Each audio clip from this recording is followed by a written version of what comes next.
শীতের শুরুতেই সন্ধ্যার পর সোনারপুরের বিভিন্ন জায়গায় সক্রিয় হয়ে উঠছে মাটি চুরির মাফিয়া চক্র। সোনারপুর থানার বিভিন্ন এলাকা যেমন রায়পুর, প্রতাপনগর সহ বিভিন্ন জায়গা থেকে মাটি কাটার অভিযোগ আসছে এবং এখানে পে লোডার দিয়ে অবাধে চাষের জমিকে একরকম প্রশাসনকে বুড়ো আঙুল দেখিয়েই এই মাটি ব্যবসা চলছে।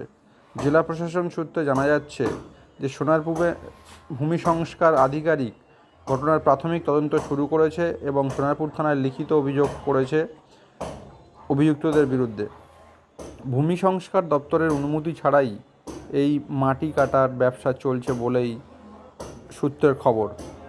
তাহলে এই ঘটনার পিছনে কেন দালাল চক্র এত সক্রিয়? এলাকার পুলিশ প্রশাসন এবং বিধায়কের ভূমিকা নিয়েও প্রশ্ন তুলছে সাধারণ মানুষ।